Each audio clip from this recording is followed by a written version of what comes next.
1960's Psycho is an undisputed masterpiece from the one and only Alfred Hitchcock. It's a timeless classic of the horror and thriller genres, a progenitor of the future slasher subgenre, and an important boundary-pushing film in terms of content and censorship by daring to show such unspeakable things as a flushing toilet. For many, Psycho is a standalone film. I completely understand that mindset of wanting to pretend that Vince Vaughn remake doesn't exist and that those sequels were never made. And that used to be my stance too. I watched the remake out of curiosity a long time ago and went, yeah, nope, it's bad, it's real bad. So I trusted the general consensus that the sequels weren't worth giving the time of day either, and I never bothered with them.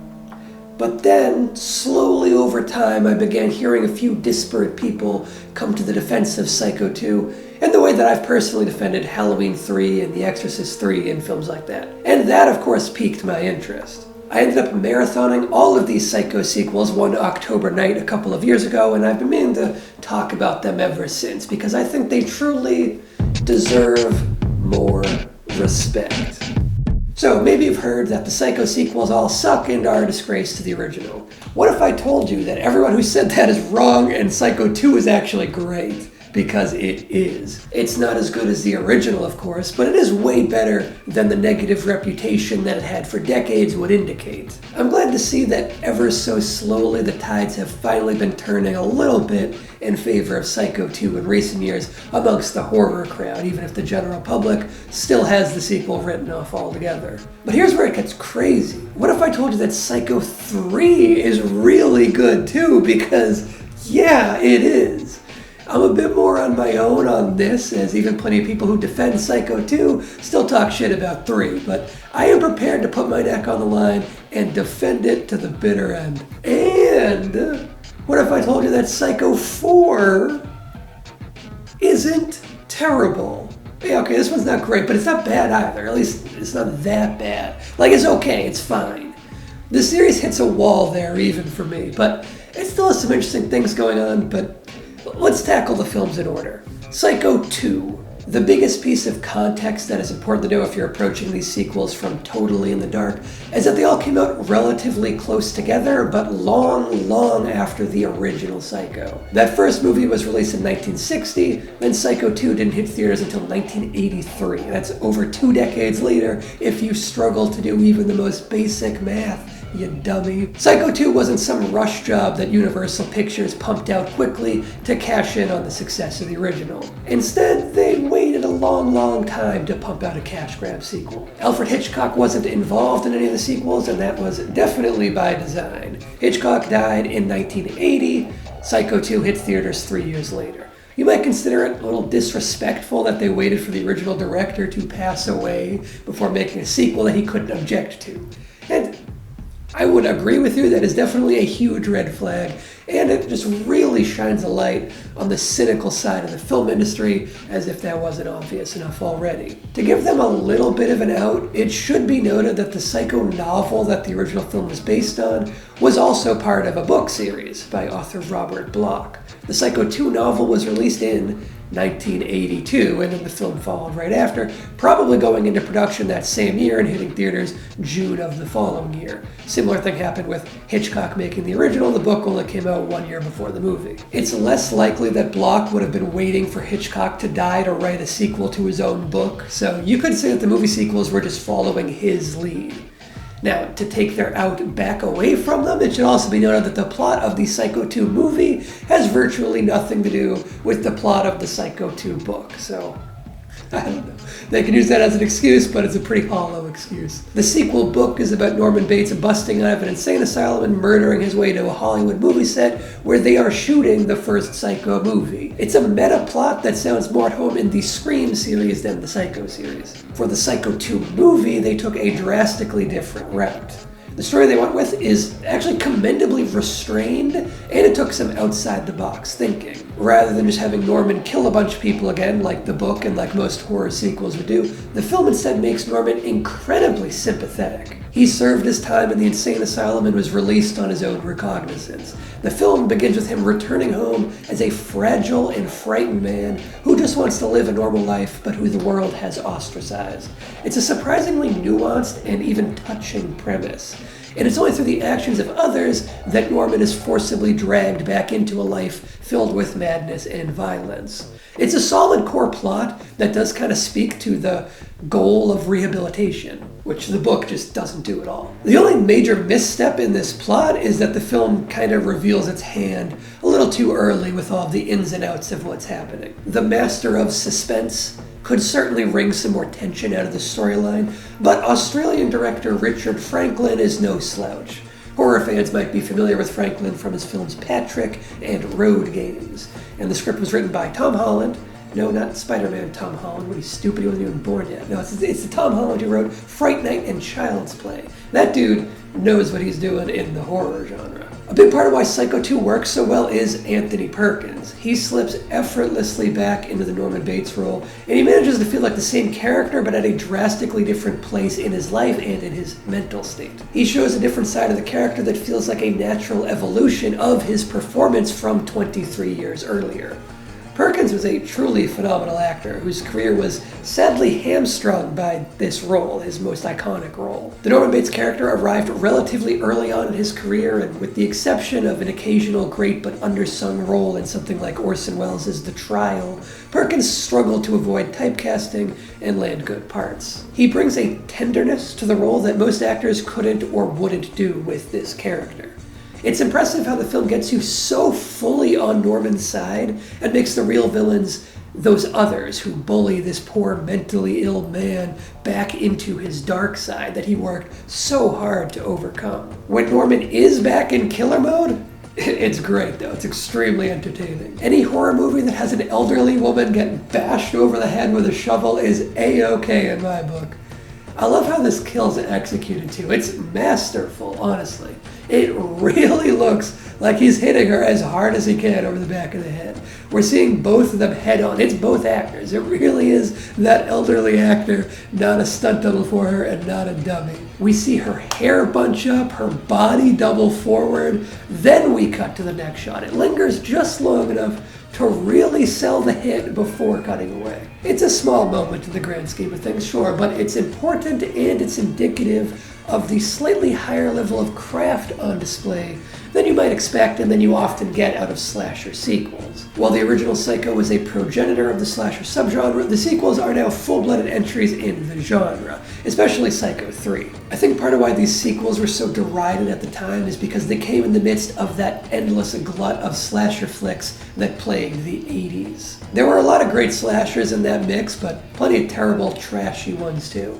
And the Psycho sequels got lost in that shuffle and just written off amid a general sense of slasher fatigue. I think there's a decent and steadily growing chunk of people on the same wavelength as me when it comes to Psycho 2, but let me try to convert some people onto Psycho 3, because yeah, it's got some issues, but there's a lot of merit to it. There was no 23-year gap between films this time. Instead, Psycho 3 followed just 3 years after the previous one. Richard Franklin didn't return to the director's chair, and Tom Holland didn't return to write the next screenplay. Charles Edward Pogue, the writer of Cronenberg's The Fly, took over the script duties, and the only person who 100% needed to return to keep the series going was Anthony Perkins, and he did more than simply reprise his starring role. For the first time in his career, Perkins took a spin in the director's chair. How did you do directing the film?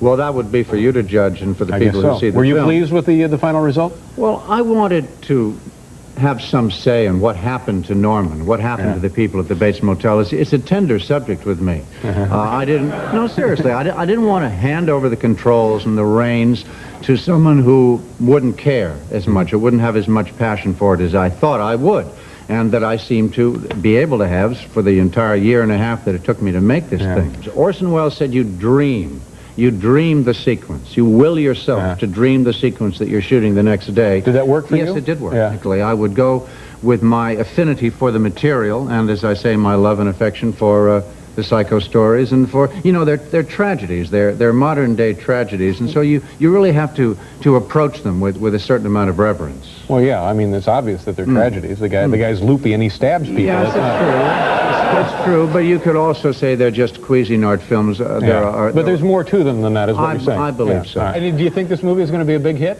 It's got to be. Yeah. Well, geez, I hope it is for you. You know, Steve Sondheim sent me a telegram on the first day of shooting. He says, relax. You have nothing to risk except your entire career. This was a duty he only performed once more on the movie Lucky Stiff, which was also met with a terrible reception. Perkins passed away just a couple of years after making Lucky Stiff, so his directorial career never really had the time to find its footing, and it ended up closing at an 0 for 2 hit rate, according to the general public. Now, I can't comment on Lucky Stiff because I haven't seen it, and it would be pretty hard to change that since it's kind of rare media these days. It isn't available to stream or rent anywhere digitally, and the DVD of it is going for almost $150 on Amazon. What I can comment on is Psycho 3, and I have to say, I think Perkins did great work behind the camera and showed real promise as a director. The plot is much closer to being a standard run-of-the-mill slasher than the previous sequel, but it still has a little bit more going on than the most generic offerings of the subgenre. The stuff with Norman is getting a little stale by this point in the series, but the new characters who were introduced helped to spice things up, especially Diana Scarwind as a former nun who gave up the convent life, and Jeff Fahey as a lunatic who might be even crazier than Norman Bates. Fahey is honestly one of the biggest reasons to give Psycho 3 a chance. I'm a fan of his in general. I feel like he never gets enough credit and doesn't get nearly enough big roles deserving of his talents. And Psycho 3 is really one of his best starring roles. He is so intense in this role, and he totally chews up the scenery in a great way. It's a lot of fun. The other big reason to watch Psycho 3 to me is actually Perkins' direction, which is why I hate to see how much shit he got for the way he directed this movie. His directorial work on the film was widely trashed, and he even ended up saying himself that he didn't do a good job directing it after he was bullied into submission. But come on, Perkins, don't sell yourself short. You did a great job. It's also worth noting that while Perkins was dealing with the stress of acting in and directing his first film, he also contracted AIDS around the time of the production. This was a big part of the last stage of his life that he kept hidden from the public until his passing. Under unbelievable stressors, Perkins was a real champion to put this film together as well as he did. And I fully believe that even without that context or caveat, Psycho 3 is just a solidly directed slasher flick. Just look at the kill scenes for evidence of that. There is such kinetic energy to every kill, drastically elevating what could otherwise be boring stock kill scenes. You can see the reverence that Perkins has for Hitchcock's original direction, especially in the way that he edits the kill scenes with similar frantic yet methodical framing and editing of the iconic shower kill from the first movie.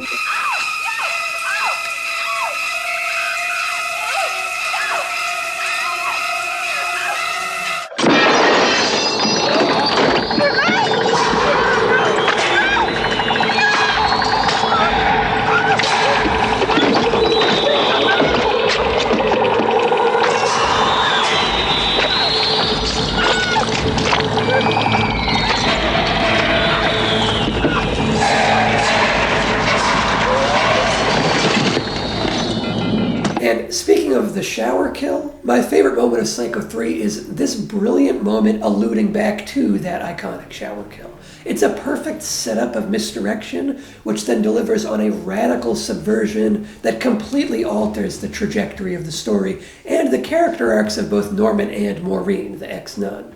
It looks like he's about to carry out a repeat of the shower kill from the first film, but he instead finds that his target has slashed her wrists in a suicide attempt.